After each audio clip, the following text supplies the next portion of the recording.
Bonjour, aujourd'hui Bombi TV a rendez-vous à la mairie de Chenôve. Nous allons rencontrer Jean-Jacques Bernard, conseiller municipal en charge du développement durable, et Jean-Claude André, membre de l'association SAGE. Ils vont vous faire découvrir les ruches urbaines situées sur le toit de la mairie. Allez, on y va! Bonjour, je suis Jean-Pierre André, le secrétaire de l'association SAGE, association qui s'occupe de 3 ruches sur le toit de la mairie de Chenôve et qui travaille avec Jean-Jacques Bernard, l'élu de la municipalité. Voilà, donc je m'appelle Jean-Jacques Bernard et donc je suis élu au sein de cette municipalité de Chenôve et donc je m'occupe d'environnement et de développement durable. L'association existe depuis 3 ans et compte actuellement une cinquantaine de membres actifs. Alors l'association SAGE est une association d'apiculteurs citadins qui a pour vocation de protéger les abeilles en les mettant dans un milieu urbain, là où normalement nous avons peu de pesticides. Sa deuxième vocation, c'est de former des citadins à l'apiculture dans un cadre convivial et aussi de faire la promotion de l'abeille en tant qu'insecte pollinisateur essentiel à la vie sur Terre. SAGE, le sigle SAGE veut dire sauvegarde des abeilles, gardiennes de l'environnement. Alors actuellement l'association SAGE gère une quarantaine de ruches sur le Grand Dijon puisque nous voulons rester sur l'agglomération et nous avons 3 ruches sur Chenôve qui sont sur le toit de la mairie. Alors combien y a-t-il d'abeilles dans une ruche? En pleine saison, quand la reine pond, qu'il fait beau, on peut dire qu'il y a à peu près 40 000 abeilles à cette période-là. Le miel que nous mangeons, qui vient des ruches, provient du nectar des fleurs. Les abeilles vont, à la bonne saison, aller aspirer le nectar qu'il y a dans les fleurs et vont, en se les passant d'abeille en abeille, le transformer en miel. Donc le miel, c'est du nectar transformé. Les abeilles butinent les fleurs des arbres. Pas loin d'ici, nous avons des tilleuls qui donnent un très bon miel. Et après, elles vont dans les jardins des particuliers, dans la campagne, et elles vont butiner une quantité innombrable de fleurs, de plantes, etc.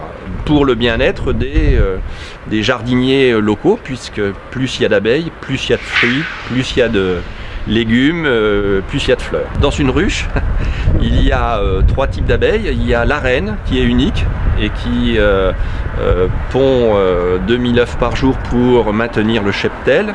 Il y a quelques centaines de mâles qui servent une seule fois à la fécondation de la reine et qui après deviennent inutiles, et 40 000 femelles qui font tous les travaux de la ruche. Alors les abeilles traversent 2 cycles, un cycle l'hiver où elles vont durer tout l'hiver, mais parce qu'elles ne travaillent pas. Par contre, en période de travail, donc d'avril à septembre-octobre, elles vont durer moins d'1 mois. On a essayé de poursuivre 3 buts, c'est-à-dire de voir un petit peu si le travail qu'ont fait les espaces verts ici au niveau de la ville porte ses fruits.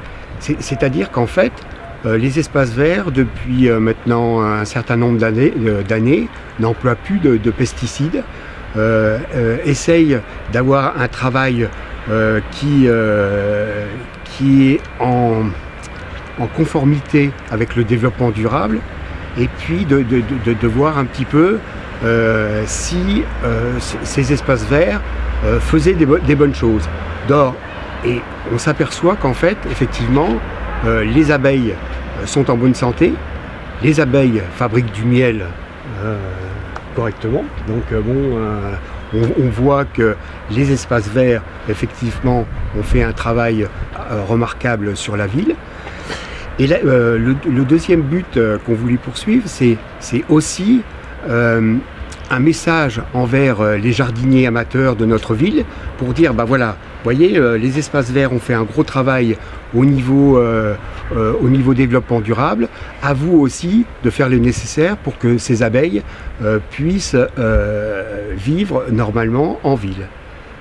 Et donc, c'était un peu l'expérimentation qu'on voulait faire ici en ayant un rucher de trois ruches sur le toit de la mairie.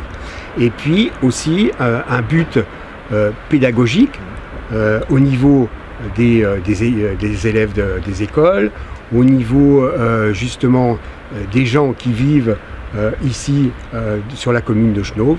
Donc on voulait voir un petit peu, on essaye de poursuivre un peu tous ces buts-là pour faire en sorte que les abeilles puissent vivre normalement. L'hiver, elles sont actives, mais à l'intérieur de la ruche. Elles se tiennent chaud, elles font une boule qui tient chaud à la reine et qui permet à l'essaim de durer tout l'hiver. Alors la récolte de miel dépend du climat de l'année. L'année dernière, cette année 2013, le climat ayant été très mauvais, nous avons fait une petite récolte qui se situe aux environs de 10 kg par ruche. Mais une ruche pourrait donner soit 0, soit 20, 30, 40 kg. Donc c'était une petite année, mais due aux incidents climatiques. Cette année, le printemps a démarré avec presque 2 mois de retard, ce qui a fait que les abeilles, quand il fait trop froid, ne sortent pas. Elles ne sortent qu'à 12 degrés. Donc le temps est passé, des fleurs ont pu effectivement sortir, mais les abeilles ne sortaient pas. Il a plu beaucoup, et une fois que les fleurs sont mouillées, le nectar est trop mouillé, les abeilles n'en veulent plus.